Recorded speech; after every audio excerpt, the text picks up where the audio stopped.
Coming of Age class forward to light our chalice today.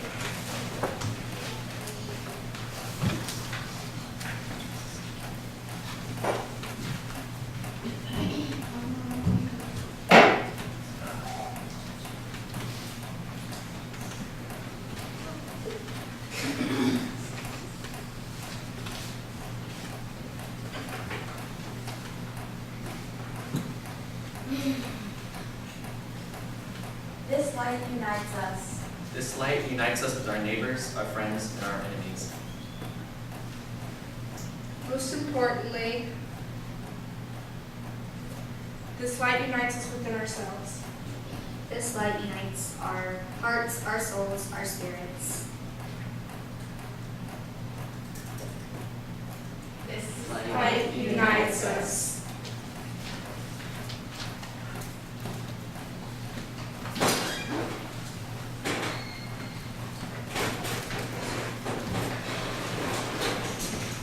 Today we recognize 4 students: Gabriel Morgan, Grace Sims, Bellis Cigarave, say it. Great. And Kelsey Stanley, who have completed our Coming of Age program this year. This accomplishment by our youth is the result of hours of study and reflection about who they are, their religious roots, and what it is they believe at this time in their lives. They have journeyed together, and this ceremony is our time to honor not just the completion of their work, but also this place where they are in their lives right now, this time of transition in their journey toward adulthood. It is fitting that today is also Mother's Day because we are celebrating the gift of community and the many hands and hearts that care for us and nurture us throughout our lives. Please rise and sing with me our opening hymn, number 346. Come sing a song with me, 346.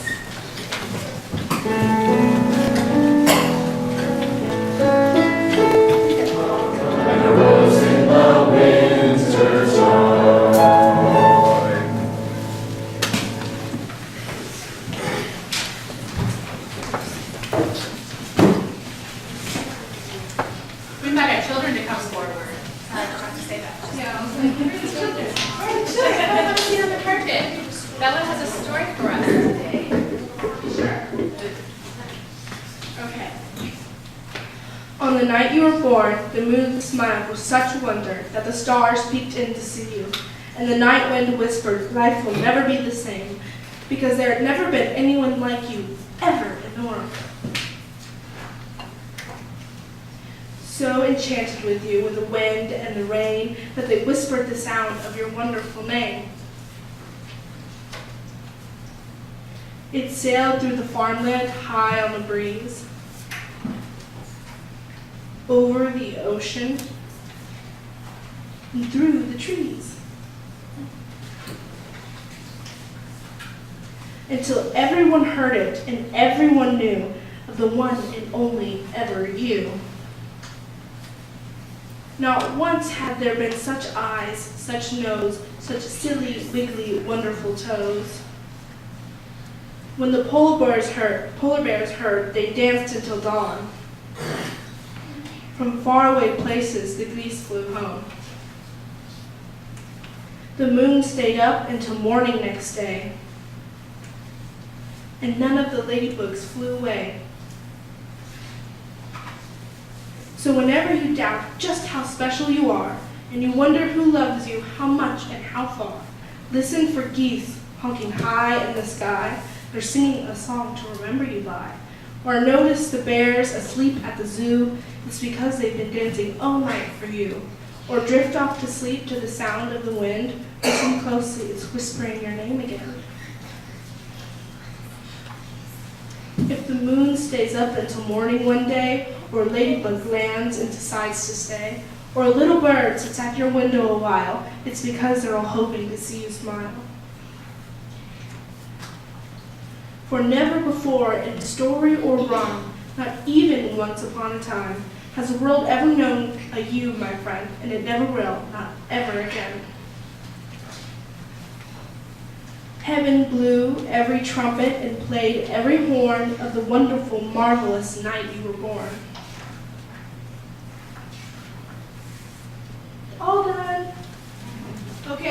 I need 2 volunteers to light the chalice. You and you.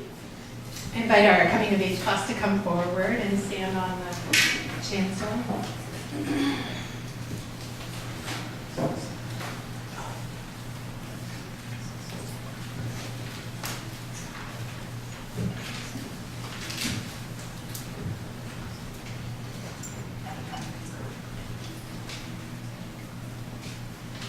Some of you were brought to a Unitarian Universalist church to be dedicated and named, and at that ceremony we gave thanks for the miracle of life that each of you are.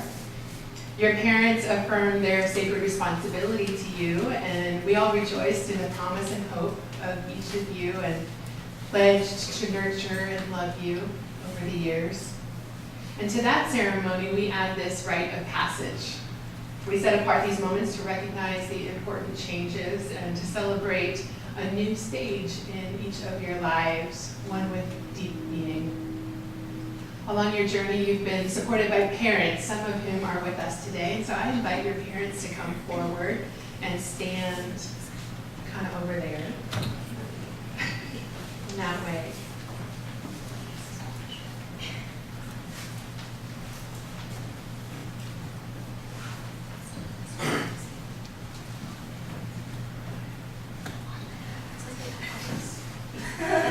I don't know what's happening over there, but We're so far away. You want to like us?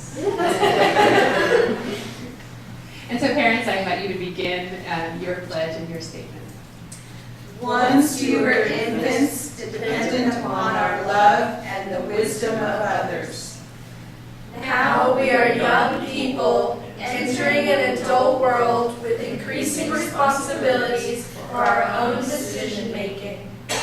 Once you belonged to an environment of faith and values outside your ability to alter or reject.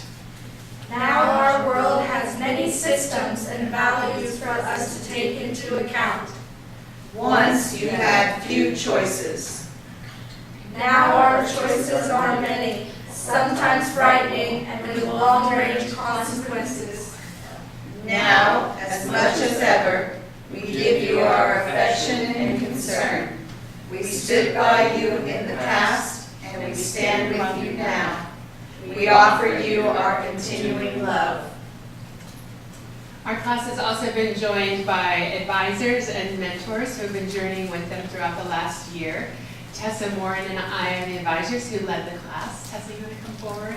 And mentors Cindy Jacobson, Bill Barnhill, Sharon Barnhill, Barbara Rodman, and Crystal Sullivan were paired with each of our students to help guide them throughout the year. And I think we had them all in the first service, so they're not with us.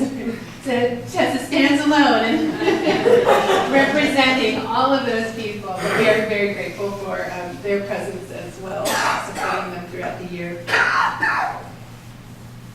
Having journeyed with you, we affirm that you are all ready for this step. The sentiments that I'm about to share come from reflections that were shared by your mentors, Tessa and myself. Grace. You have the insightful ability to reflect on your experiences and to find meaning in them now. You are also a sharp observer of the world and of other people. You are willing to believe in things deeply with a healthy balance of faith and skepticism. You are strong and powerful. You speak your mind with honesty and self-awareness. You're the one who will come into class completely overwhelmed by school and deadlines, yet who somehow manage to also have time in your day to self-reflect on the highs and lows of your day, know how you're feeling, what you need, and you often even come with an inspirational idea for the day, like claiming one's power. If we all had even a fraction of your insightfulness, the world would be a healthier place. We experience you as natural, authentic. You don't seem to have the usual persona that many of us use to make life easier, a persona that actually makes it harder for others and maybe ourselves to know the real person we are. You are yourself without artifice, and we are inspired by that boldness. We see you as someone who likes to be around others who are also authentic, and real, and we hope that you are always surrounded by such family and friends. And we hope that more and more people might claim their authenticity as they witness you claiming yours. We are grateful that you are part of this coming of age program. You're welcome. Gabriel, we sometimes mistake you for older than you are because you are so smart and empathetic.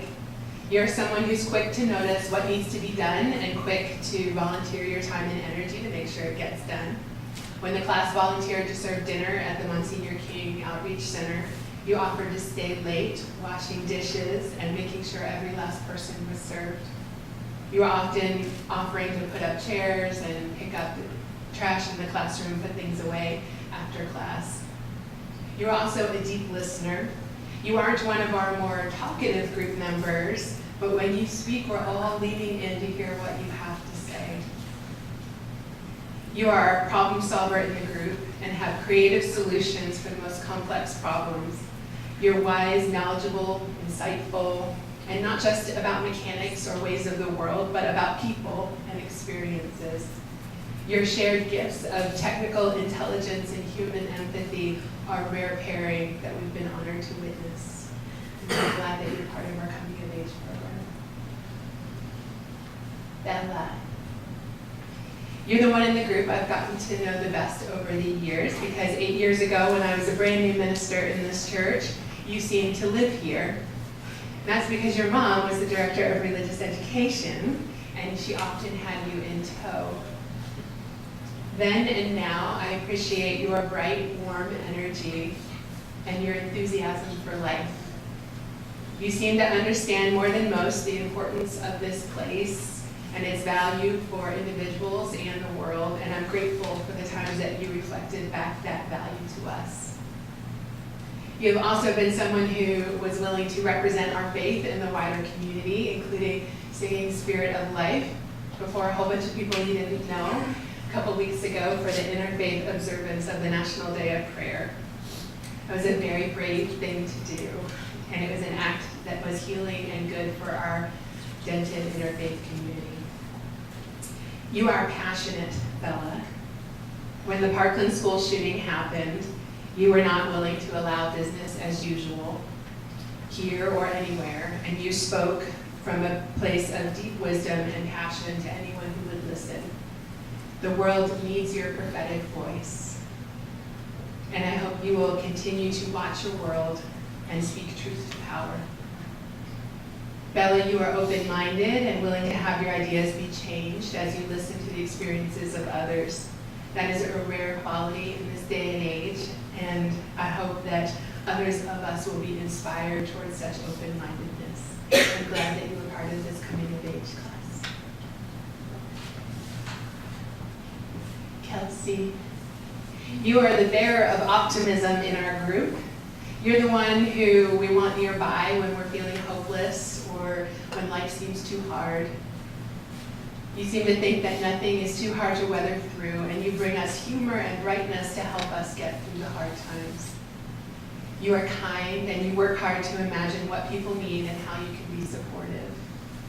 Today is Mother's Day, and what I find remarkable about you is your ability to extend compassion to others in a deeply felt, nurturing kind of way. You have a kind of guardian spirit to inspire your own self-care and the care of others. And you have enough life experience already to know that sometimes people need to slow down and care for themselves, and sometimes people need to slow down and care for others. Thank you for modeling that for us. You're the cautious observer in the group. You let us know what needs tending or better planning. You help the group get our ducks in a row before we get too far ahead of ourselves. You're the responsible one sometimes, even compared to the adults. Yet you tolerate our chaos too, and you are willing to take risks, even ones that are far outside of your comfort zone. And you remind us to take risks sometimes too. You taught us the power of pilgrimage and inspired us to get outside of our usual surroundings and see ourselves and our world differently. We are grateful that you are part of this Coming of Age class. And we also journeyed with Aiden, who isn't part of our service today, but who brought to our group a deep sense of curiosity about how things work. He has a joy of discovery, insight for mechanics. He demonstrated a deep thoughtfulness and love for his family, and challenged us to think about things and people in new ways. And we are grateful that Aiden was part of our Coming of Age class this year. As adults of the congregation, we promise to work to transform our relationship with each of you. We promise to transfer our relationship to one of mutuality and collaboration, to see you with all of your maturity and your wisdom, and experience all that you bring to the table. And our deepest hope is that the four of you will make choices to be among us in worship services, in adult faith development classes, events, potlucks, parties, and everywhere where our community gathers. We invite you into service roles and leadership roles here at DUUF, and we hope that you will continue to live out the principles of our Unitarian Universalist faith. To be part of this UU faith in a conscious way requires an agreement from you, and so I have two questions for you. One, do you promise, as our faith instructs, to seek the truth in freedom, to show love and justice, to grow in your faith, and to witness to the needed work of the world? I do. Do you accept participation in the life of this congregation? I do. And as a congregation, we covenant together with the graduating members of our Coming of Age class by affirming our newly adopted covenant, which was on a yellow piece of paper in your order of service. And so let's share these words with our Coming of Age class. We affirm our commitment to this community by covenanting to listen with compassion, to speak with respect and kindness, to take responsibility for our own acts and feelings, to support the church as we are able, to engage in open, caring, and informed discussion of the decisions that affect us, and to practice our UU principles at DUUF and in the world. And now I invite our children. You're not. Usually when I invite people to the carpet, it's because they're children. I invite Bella, Grace, Kelsey, and Gabe to come stand on this magic carpet. And I invite their parents to come in behind them. And Tessa. Place a hand on a shoulder or back. One of our Coming of Age participants. I invite you all to join me in a time of prayer. This ancient tradition of laying on of hands connects us to you and to all that is. Through our hands, we infuse you with the power of our love and connect you, Gabe, Kelsey, Grace, and Bella, to the generations of people who have participated in the life and legacy of this congregation.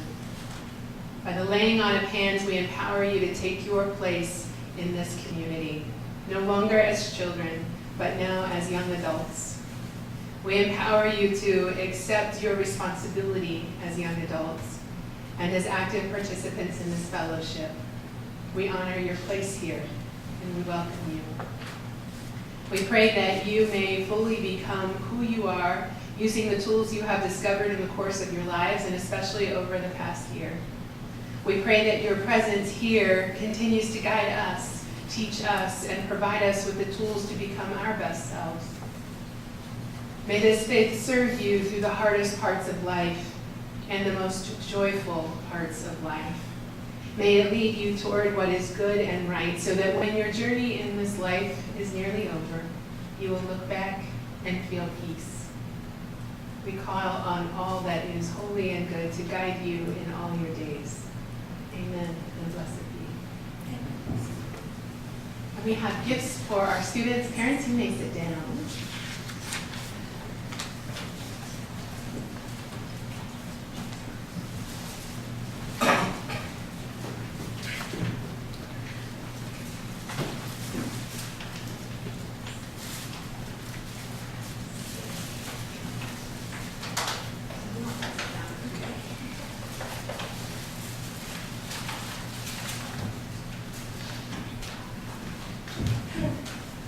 What's up? My name is Grace Sims, and I'm going to tell y'all some stories, because I don't know how to say anything without telling 1,000 stories. So, when I was little, my mom and dad, before they got divorced, would take us to church every now and then. And oftentimes, it was a different church every time we went. I guess we wanted to find the right place for us, where we fit in. But we never went to church regularly, and we never went to the same church regularly. It was like a different one every weekend, I felt like. But if anybody asked me, because first graders are nosy and don't have any boundaries, I would say that I was a Christian. And then, when I was in the 5th grade, we regularly started going to Fellowship Church in Grapevine. And if you don't know, it's a giant church where everything is a production. And I really loved it there because I was 11 years old and they had flashy lights and fun games, and it was like a party and they had it on Saturday evenings, so that made it really easy. So I really liked it there because it was fun. It had everything that 11-year-old wants. And I went to summer camp with them. And the first time I was at summer camp, I got baptized because that's what everybody else was doing, and I thought that that meant that I was supposed to too. And summer camp was a lot of fun. They had a lazy river. We got baptized in the lazy river. But afterwards, when I returned home, everything was back to normal, and I was like, well, why did I get baptized if my life isn't going to change? And I didn't really know how to be a Christian, or if I really even wanted to. And so I would watch Fellowship Church and the community that they had be joined together in their beliefs in God and Jesus, and I couldn't really say that I believed with them. And then during middle school, I was part of a group of friends that considered ourselves to be highly intelligent.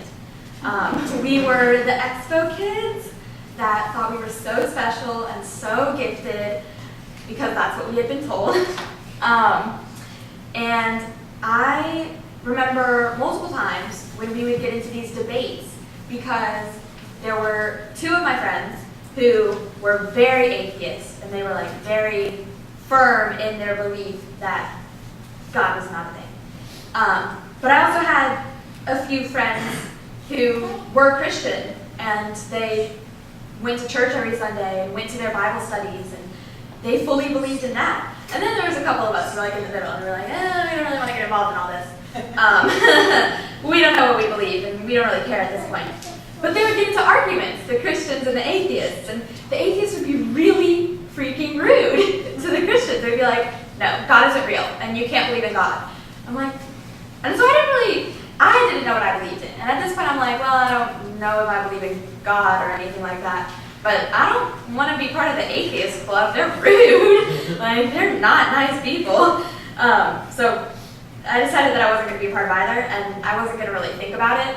And at this point, my mom, wherever she went, she's over there, my mom had started regularly coming to DUUF every week or so with Mark. And I didn't try to come because y'all don't have a Saturday service, and nothing is going to make me wake up early to see Pam because I like to sleep. And but I would come on Christmas Eve, and sometimes for Mother's Day. I came a few times for Mother's Day, which is today.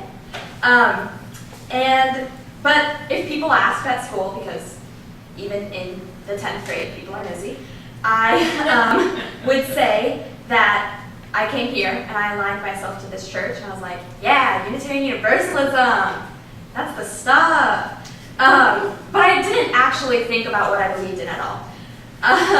And then I hadn't really thought about it much up until this year. And I joined Coming of Age, and let me tell you, Coming of Age was hard. We would talk about stuff that was so hard to talk about, and it would be stuff like do you believe in a higher power? Or where do we go after we die? Or are people inherently good and make good choices? I thought people were inherently good, but there were some other people who didn't necessarily, and so I would go home afterwards and I would be so mad. I'd be like, oh my God, I can't believe they don't think this, like that's ridiculous. But of course it's okay, everybody has their own beliefs. And so now that I've had to think about these hard questions, and I've had to come up with what I believe in, I've made a little list, which I will now read for you. So, I believe that we as humans are powerful and that there's something bigger than this and us. And I believe that we are born inherently good and that everybody's capable of making good decisions and being a good person. Some people just choose not to, which is ridiculous. And I believe in the soul and that we all have one, and I don't know where it goes when we die. Sorry, don't have all the answers. But I believe it exists and that it stays alive even when you're not. And I believe in individuality. We're all different, we act different, we talk differently, and we all believe different things, and that's important. And I believe that we're being shaped not by a higher power, but by the power of our experiences and the people in our life that have impacted us. But mostly what I believe in is life, and I believe in living your life the way you want to, without any worry of judgment on your final day, and that you can do whatever the heck you want with your life, because being free to be yourself is the most important thing. And that is it, and thank you very much.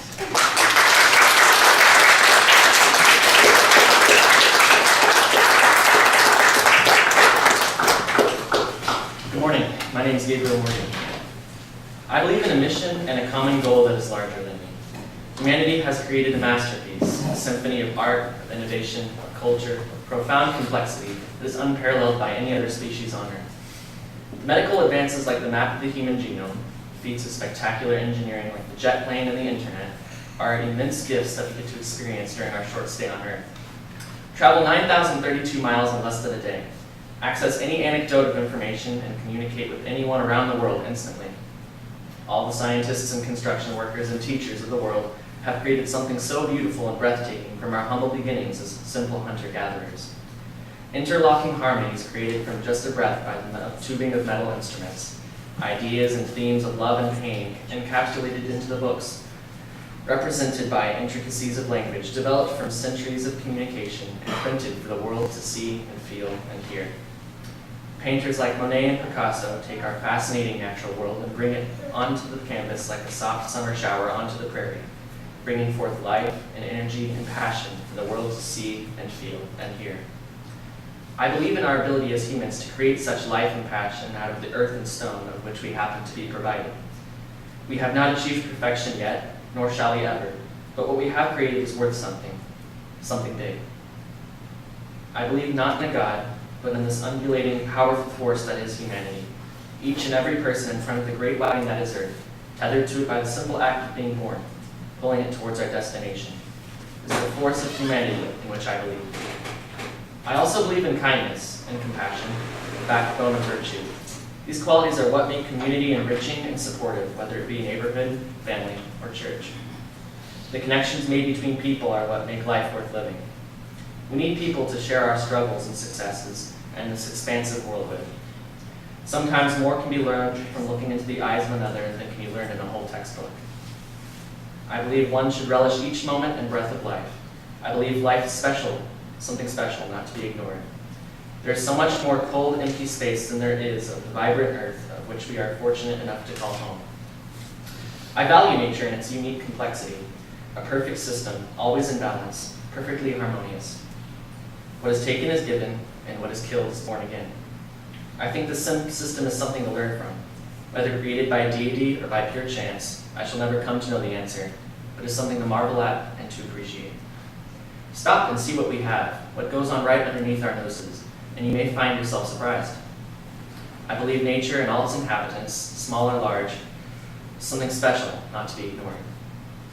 I believe in living wholly in the moment, your gaze firmly rooted in the present, not a wavering glance at the future or the past.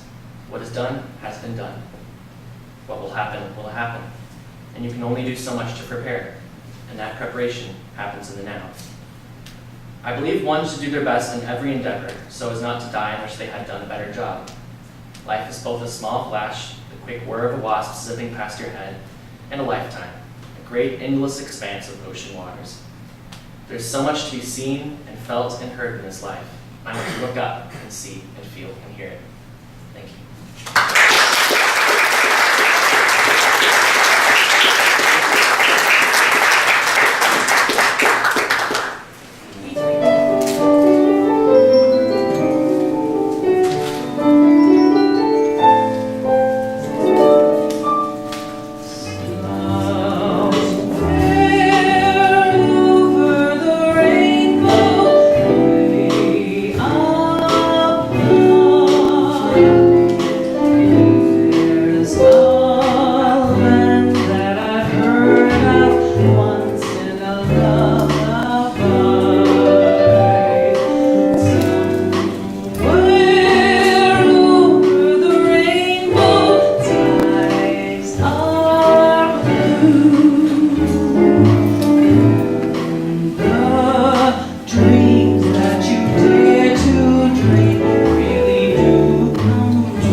So Pam mentioned earlier how I basically lived here when she got here, which is true.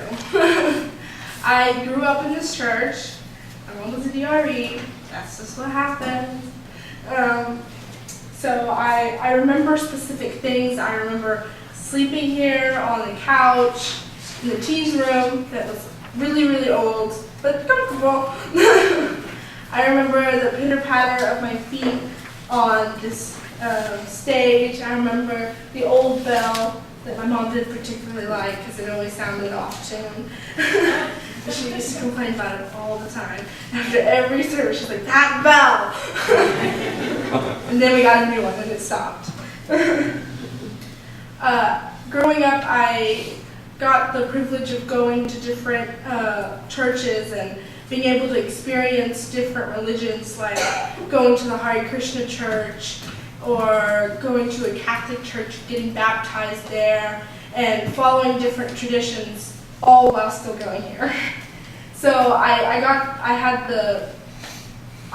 it was amazing, but I never really took advantage of it. And the fact that I kind of just didn't really think about what I believed in until I came up with the decision one day that I was definitely an atheist, and that was that. And that was what I thought coming into this class. I was like, they're not going to change anything. There's no point. I know what I believe. Everybody else this is their journey. I'm just going to be a part of it. But that was entirely wrong, because this class changed my whole views on the way I see the earth and everything. So, I've come up with what I believe. I believe in the unknown, that I still have a long time to figure out who I am and what I believe. As much as I'm grateful for this wonderful stepping stone to who I am that Coming of Age gave me, I refuse to believe that I should choose what I believe at this moment in time, or ever. I believe that I probably won't know for sure until I die, and maybe not even then. I'm content in not knowing what exactly happens when I die, or if there is a bigger force or not. I am content in just living for now and for today and now, not saying I won't ever wonder what happens, and maybe in 5 years or 5 minutes I'll have a completely different view of my belief. That's my belief system. And I believe in my family, and more importantly, my mom. She is the foundation of who I am and who I will be. My mom is my support system. She was the first thing to ever inspire me to do anything or I ever could have imagined. I grew up believing that whatever I put my mind to, I could do. Now as a kid, I kind of had this thing with what was fair and what wasn't fair. Like, who got that cookie and how come I didn't get a cookie? But I always got this answer as, well, life's not fair. That's just how it is. But as I got older, I was like, well, no. Then I was like, why? I always asked, why? Why can't I make it fair? It's so simple. Just give me the cookie. And then everything would be fair. And everything would be right until the next problem came. But as I got older, I realized that you can't control everything. And everything is out of whack and it's uncontrollable and chaotic, but there is one thing you can control, and that is yourself. You can control how you react to people, how you think of them, what you say, and that's kind of what I cling on to now. And I know that I won't be able to control what other people believe or what they view the world as, and it may frustrate me, but I can control what I say back, and that's what matters. I believe in a lot of things and nothing at all, and I know how amazing my mom is, and I know that I'm finished. So, thank you.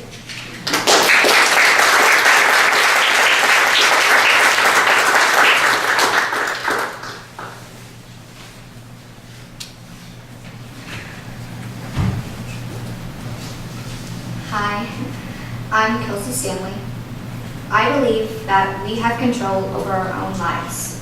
The actions we choose aren't because some great, powerful being is forcing us to, but because deep in our hearts it's what we sense is right. I believe in humankind's natural ability to do the right thing. We don't treat people kindly because there's someone who will punish us later if we don't. We behave with compassion because it's the morally right thing to do. And when the light of life begins to dim, we persist. When a loved one dies, when a job is lost, when your parents split up, when it feels like the entire world is crumbling, we stand up and keep marching on. And that trait isn't gifted. It isn't by chance that we possess this strength. We have control over the way we deal with life's problems, minor or monumental. We can choose whether or not we sit back and let the troubles of life slowly tear us away, or work for the future we want. We build communities, cure diseases, stand up for our rights, and so much more. And we do all of this under our own control. With the united strength, we've accomplished the seemingly impossible. Kind acts are performed. The world evolves daily, and human beings are fighting a continuous battle without ever surrendering.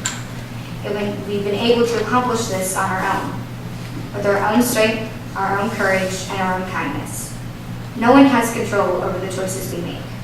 We construct our own path in life. I believe we have not only the ability to decide what is right and what is wrong, but also the complete control over how we move forth in society, having obtained this knowledge.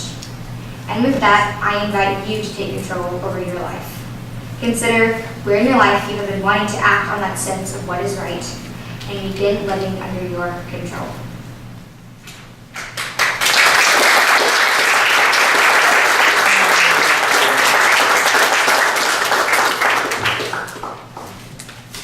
We are grateful to our Wizard of Oz friends, Mark Davis, Hillary Aller, Barb Rodman, Sharon Barnhill, and Sydney Jacobson, and to Rose Costumes and Judy Smith for helping costume our Wizard of Oz friends. To Jake Jacobson, who led our t-shirt fundraising effort so that we could afford to go to Boston next month. To our mentors, Cindy Jacobson, Crystal Sullivan, Sharon Barnhill, Barb Rodman, and Bill Barnhill for meeting with us and helping us through this transition. To our advisors, Tessa Moran and Reverend Pam, for leading our classes each week and being a positive role model.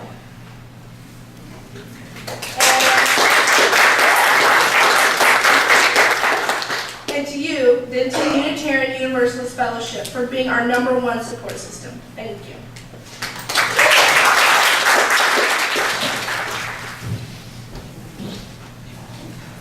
Please turn to your order of service and join me in reading the words we say each week as we extinguish our chalice flame.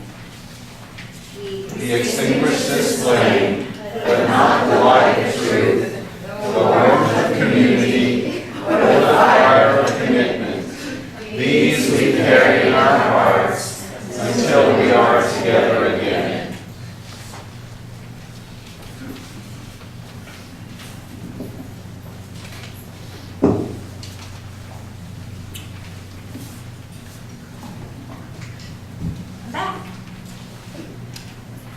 There is too much hardship in this world to not find joy every day. There is too much injustice in this world to not right the balance every day. There is too much pain in this world to not heal every day. Each of us ministers to a weary world. Let us go forth now and do that which calls us to make this world more loving, more compassionate, and more filled with the grace of divine presence every day. Go in peace and begin by greeting those around you, especially looking for someone whom you do not know.